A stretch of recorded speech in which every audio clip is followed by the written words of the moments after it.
बिस्मिल्लाहिर्रहमानिर्रहीम। अस्सलाम वालेकुम। होता है शब रोज़ तमाशा मेरे आगे। मैं हूँ अयाज अकबर यूसुफजई और आप देख रहे हैं तमाशा।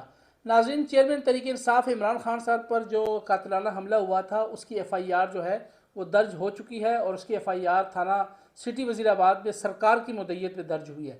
ये कल सुप्रीम कोर्ट की तरफ से 24 घंटे का वक्त दिया गया था आईजी पंजाब को कि आप इसकी एफआईआर 24 घंटे के अंदर दर्ज करें, वरना फिर हमें सो मोटो एक्शन लेना पड़ेगा। उस हवाले से कल जब सुप्रीम कोर्ट से आईजी पंजाब वहाँ से निकले फैसल शाहकार साहब, तो उन्होंने उसके बाद जाकर वज़ीर आला पंजाब परवेज़ इलाही साहब से रब्ता किया और उनको बताया कि जी मेरे पास तो सिर्फ एक ही ऑप्शन है कि मुझे फौरी तौर पर कंप्लाइंस करनी है सुप्रीम कोर्ट के अहकामात की। उसके बाद फिर कल परवेज़ इलाही साहब जो हैं वो और उमर चीमा साहब जो मुशीर दाखिला हैं वो कल जमान पार्क चेयरमैन तहरीक इंसाफ इमरान खान साहब के पास गए मिलने के लिए। तकरीबन 2 घंटे वहाँ बैठे रहे, वो गुफ्तगू शनीद करते रहे, इसी पर डिस्कशन होती रही, उनको कन्विंस करते रहे कि हम जो है वो एफआईआर में जो बंदा पकड़ा गया नवीद वो और वज़ीर आज़म पाकिस्तान शहबाज शरीफ और वज़ीर दाखिला राना सनाउल्लाह साहब का नाम डाल देते हैं और एक जो आला अस्करी ऑफिसर हैं उनका नाम निकाल देते हैं, जिस पर चेयरमैन तहरीक इंसाफ इमरान खान साहब ने उनकी बात नहीं मानी और उस पर डेडलॉक बरकरार रहा। उसके बाद वो चले गए। फिर एक मरतबा फिर उन्होंने कुछ लोगों से मुशावरत की परवेज़ इलाही साहब ने, और चंद घंटों के बाद वो दोबारा आए जमान पार्क। फिर मीटिंग का सिलसिला जारी रहा, वो फिर रात गए, वो मीटिंग का सिलसिला जारी रखें, फिर डेडलॉक बरकरार रहा। फाइनली रात को तकरीबन 10:30-11 बजे फैसल शाहकार साहब ने फिर देखा कि ऊँट किसी करवट नहीं बैठ रहा और ये सलीमुल्लाह से कलीमुल्लाह और कलीमुल्लाह से सलीमुल्लाह खेला जा रहा है कि परवेज़ इलाही साहब कभी इधर जाते हैं कभी उधर जाते हैं। और उसके बाद जो तलवार है वो फैसल शाहकार साहब यानी आईजी पंजाब के सर पर लटक रही है। अगर उन्होंने सुप्रीम कोर्ट के अहकामात की तामील नहीं की, कंप्लाइंस नहीं की, तो फिर उनके लिए काफ़ी ज़्यादा मसाइल का सामना हो सकता है, क्योंकि वो सरकारी अफसर हैं। वो अगर कंप्लाइंस नहीं करेंगे तो सारी उम्र के लिए उनके लिए कंटेम्प्ट ऑफ कोर्ट अगर उनके ऊपर लग गई तो फिर उनके लिए आगे आने वाला जो कैरियर है वो ख़तरनाक हो सकता है। ये सरकारी पोजीशनें होती हैं, आती जाती हैं। अगर वो परवेज़ इलाही साहब की बात नहीं मानेंगे तो बहुत होगा तो परवेज़ इलाही साहब उनको हटा देंगे। तो परवेज़ इलाही साहब तो पहले भी वो लिख के दे चुके हैं वफाक को कि वो इंटरेस्टेड नहीं है आईजी पंजाब का ओहदा रखने में, तो वो तो ऑप्शन वो वैसे ही बंद कर चुके हैं। अगर वो वफाक के साथ या हमारे इस्टेब्लिशमेंट के साथ वो पंगा करते हैं तो फिर आगे उन्होंने आके यहीं पे क्लोज़ होना था, तो उनके लिए मज़ीद आगे फिर फैसल शाहकार साहब के लिए आगे मसाइल बन सकते थे। तो और फिर वो ख़ुद भी मेरिट में भी अगर फ़ैसला बनता है या ज़मीर का जो फ़ैसला है वो भी फैसल शाहकार साहब का यही बनता था कि वो सरकार की मुद्दत में वो एफआईआर दे। फाइनली फिर सरकार की मुद्दत में यानी स्टेट की मुद्दत में यानी पुलिस की मुद्दत में ये एफआईआर होगी, जिस पर एफआईआर होने के बाद उसी शख्स को नॉमिनेट किया गया बिमा नामालूम के कि जिसको मौके वारदात से पकड़ा गया था नवीद जो है, और फिर उसके कुछ साथी हैं जो नामालूम में फिर आगे आगे जाएंगे। इसमें सबसे बड़ा मसला है जो ताख़ीर के साथ हुआ, तकरीबन 96 घंटे के बाद ये एफआईआर हुई।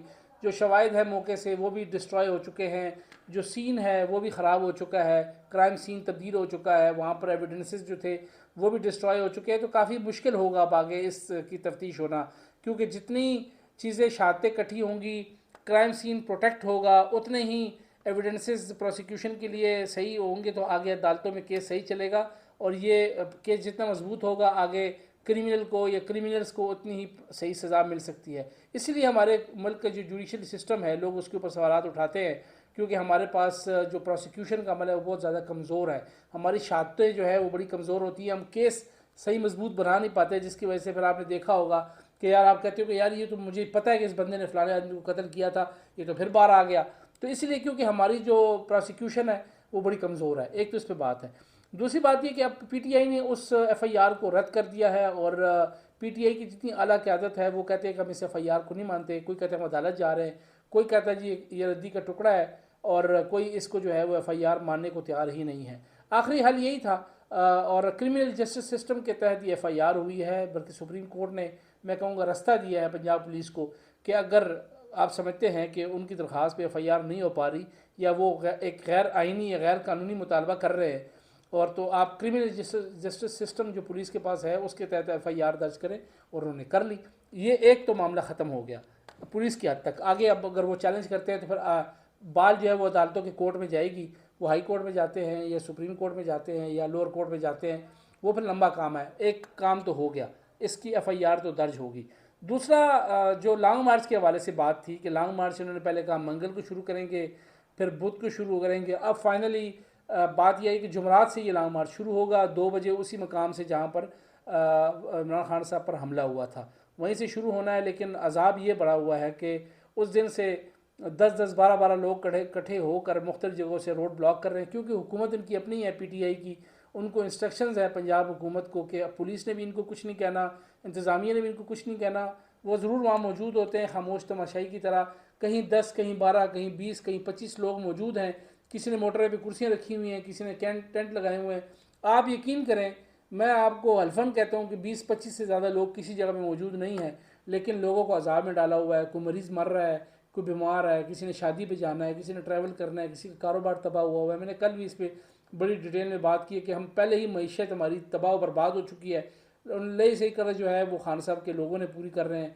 और जो ये जो अभी आप देख रहे हैं कि ये जो सो कॉल्ड एहतजाज हो रहा है, ये हमारे पास इतलात ये है कि खान साहब ने बड़ा गिला किया अपनी लीडरशिप से कि जब बेनज़ीर साहिबा पे हमला हुआ था तो 3 दिन तमाम चीज़ें मुकम्मल तौर पर तबाह हो गई थी, हर चीज़ की तरफ आग ही आग लगी थी, तमाम ज़िंदगी मफलूज हो गई थी। मेरी दफ़ा तो कुछ नहीं हुआ। तो वाकई खान साहब पे जब हमला हुआ तो कुछ भी नहीं हुआ था, कहीं हमने एहतजाज नहीं देखा, कहीं हमने ऐसा नहीं देखा कि लोग सड़कों पर हों, सब कुछ नॉर्मल था। जिस पर खान साहब ने नोटिस लिया और अब उसके बाद खान साहब को खुश करने के लिए जो क़यादत है उन्होंने लोगों की ड्यूटियाँ लगाई हुई हैं। कहीं 10 बंदे बिठाए हुए हैं, किसी की 20 जगह बंदे बिठाए हुए हैं। गवर्नर हाउस पे कोई 20 बंदे चढ़ गए, उन्होंने आग लगाने की कोशिश की, उस पर भी आज रेंजर्स की को उन्होंने सिक्योरिटी दे दी है, नोटिफिकेशन जारी हो गया। तो क्योंकि रोकने वाला कोई नहीं है तो जिधर मर्जी बैठ जाओ। वो तो मैं और कोई 2 बंदे और बिठा लूँ, किसी पंजाब के किसी शाहराह पे 2 कुर्सियाँ रख लूँ, आग लगा दूँ, तो कोई मुझे रोकने वाला नहीं, क्योंकि हुकूमत जो उनकी है। सिर्फ मैंने पीटीआई का झंडा हाथ में रखना है, लोगों को अजाब में डालना है, तो ठीक है। तो ये वो सो कॉल्ड एहतजाज हो रहा है, एहतजाज ऐसे नहीं होते। वो सबको नज़र आ रहा है कि खान साहब जो चाह रहे थे उस तरीके से वो चीज़ नहीं हुई। खैर पता उनको भी लग जाएगा अभी जब ये लॉन्ग मार्च जुमेरात को शुरू होगा शाह महमूद कुरैशी साहब की सरबराही में, तो उनको लग समझ जानी है कि इनके साथ कितने लोग हैं।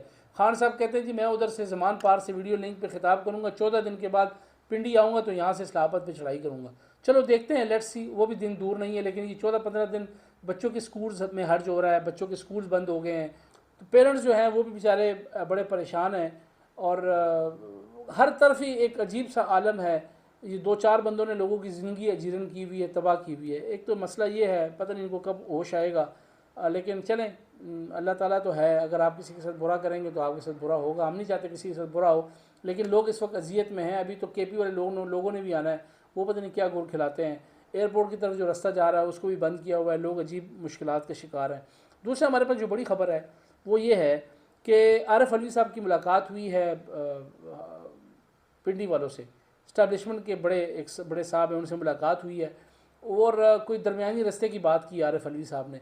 फिर आरिफ अलवी साहब गए, उन्होंने ज़मान पार्क में शौकत खानम में खान साहब से फिर वो पैगाम पहुँचाया है जिस पर कोई बातचीत का अमल होने जा रहा है। मेरे पास ख़बर ये है कि इसमें कोई दरमियानी रास्ता निकालने की बात आरिफ अलवी साहब ने की है। खान साहब से गो एड लिया है, यहाँ से भी कोई बात हुई है कि कोई दरमियानी रास्ता निकालें, कोई फेस सेविंग करें ताकि ये मामला जो हैं किसी करवट जाके बैठें। तो अभी इस वक्त जो वज़ीर आज़म साहब हैं वो मिस्र के दौरे पे हैं, एक कॉन्फ्रेंस पे गए, वापस आएंगे। उन्होंने एहतियाती जमातों का इजलास बुलाया हुआ है, जैसे वो आएंगे उनसे सबसे डिस्कस करने के बाद फिर कोई हमें लग रहा है कि बैक डोर कोई बात शुरू होगी और पिंडी वाले जो हैं या इस्टेब्लिशमेंट जो है या हमारी वो क़ुव्वतें जो हैं मुक़्तदर हल्के जो हैं वो इसमें को रोल प्ले करेंगे, इनको आपस में बिठाएंगे और किसी न किसी नतीजे पर जो है वो इनको बिठाएंगे ताकि मामलात हल हों। लेकिन फिर भी ख़बर यही है कि वो ये नहीं हो सकता कि उनकी बात मानी जाए। कोई दरमियानी रास्ता इस तरह हो कि कहा जाए कि हाँ जी इनको हम श्योरिटी देते हैं कि इलेक्शन हम अपने टाइम पे कराएंगे जब वक्त आएगा। तारीख शायद फिर भी ना दें, लेकिन ये ज़रूर कहें कि जी जब इलेक्शन का वक्त आएगा तो हम ज़रूर देंगे। और जो बाकी एलिगेशन है उस पर सुप्रीम कोर्ट जो है उस पर फुल बेंच बनाए और उस पर कमीशन है वो तहकीकात करे ताकि उनको भी विन विन सिचुएशन पे आएँ। जैसे उनके जो सिंगर हैं सलमान साहब, उन्होंने भी कहा कि जी वो जो जिनका नाम एफआईआर में देना चाह रहे हैं उनसे हमारी मुलाकात हुई थी और उन्होंने कहा था कि जी वो उनको मैंने बल्कि अपील की है कि आप जो हैं इतने ताकतवर हैं और को रोल प्ले करें। तो पीटीआई खुद ही मुख्तलिफ जगहों से उनको अप्रोच करी जा रही है कि रोल प्ले करें। एक तरफ आप उनको रगड़ रहे हो, इनका नाम दे रहे हो FIR में, उनको बुरा भला कह रहे हो, अजीब अजीब गुफ्तगू कर रहे हो। फवाद चौधरी साहब का जो आज ट्वीट है वो तो बड़ा ही अजीब से ट्वीट है। वो कहते हैं जी कि पता नहीं नरेंद्र मोदी से भी कहा कि मैं बात किससे करूं। तो खैर वो मैं उस पर नहीं जाता, बड़ी कंट्रोवर्शियल किस्म का वो ट्वीट था। तो ऊपर से जो है आप उल्टा वो बात करने के आप ये कह रहे हो कि जी हमारी हेल्प करो। बहरहाल ख़बर तो यही थी मेरे पास कि अभी उन्होंने अपना को रोल मांगा है, आरिफ अलवी साहब ने रिक्वेस्ट की है, तो देखते हैं कि रोल कहाँ तक जाता है। लेकिन अभी तो हालात ऐसे ही हैं और ख़ान साहब ने कहा है कि जी आप करने बात फिर मुझे बताएं। फ़िलहाल तो मामलात यही हैं कि लोग रोडों पे हैं, दो दो चार चार, और आवाम जो है वो जलील हो रही रोडों पर, और लीडर जो हैं वो अभी तक सिर्फ चक्कर लगा रहे ज़मान पार पे अपनी शक्लें दिखाने के लिए। और पंजाब में जो इस वक्त रफड़ पड़ा हुआ है वो ये कि परवेज़ इलाही साहब से वो खुश नहीं है। हो सकता है कि परवेज़ इलाही साहब जो हैं वो PTI के साथ अपना ताल्लुक़ जो है वो ख़त्म कर लें और बहुत जल्द अलविदा करें PTI के साथ जो कोलेशन है उनकी। और मुझे लग रहा है कि अब वो वक्त आ गया है कि PTI और परवेज़ इलाही साहब की राय जुदा हो जाएँ, क्योंकि काफ़ी ज़्यादा क्रिटिसिज्म हो रहा है परवेज़ इलाही साहब पर भी और मोनस इलाही साहब पे भी कि जी आप एक FIR तो करा नहीं सके, चले हैं पंजाब का सूबा चलाने के लिए, जबकि वो जैसे आपको पता है कि वो जिन लोगों से उनका ताल्लुक़ है या जिनके साथ उनकी वाबस्तगी रही है उनकी मर्ज़ी के बगैर वो कभी भी नहीं चल सकते। इनफैक्ट उनको बनाने वाले वही लोग हैं, तो फिर वो कैसे उनकी मर्ज़ी के ख़िलाफ़ चलेंगे? फिर उनकी हुकूमत में उन पर पर्चे तो नहीं ना हो सकते। तो मेरा लगता है ख्याल यही है, मेरा अपना तज़िया यही है कि आने वाले जो अगले वाले 2 से 3 दिन बड़े इंपॉर्टेंट हैं। हो सकता है इसमें परवेज़ इलाही साहब जो हैं वो स्टेप डाउन कर जाएँ या रिज़ाइन कर जाएँ या कोई ऐसा काम कर जाएँ जिससे पंजाब से उनकी राय जुदा हो जाएँ, ताकि ये मामले ख़त्म हो जाए। क्योंकि अब बहुत ज़्यादा क्रिटिसिज्म हो रहा है पिंडी के ऊपर या इस्टेब्लिशमेंट के ऊपर कि जी वो ये कर रहे हैं, वो ये कर रहे हैं। वो भी कहेंगे जी यार आप इनके साथ मिले हुए हैं और इनके ख़िलाफ़ इन्हीं पंजाब में इनके ख़िलाफ़ मुज़ाहरों में इनके ख़िलाफ़ नाराबाजी भी हो रही है और इनको बुरा भला भी कहा जा रहा है। मुख्तलिफ सोशल मीडिया पर वीडियोज़ भी आप देख रहे हैं, डायरेक्टली जो है वो इस्टेब्लिशमेंट के लोगों को आवाज़ें दी जा रही हैं।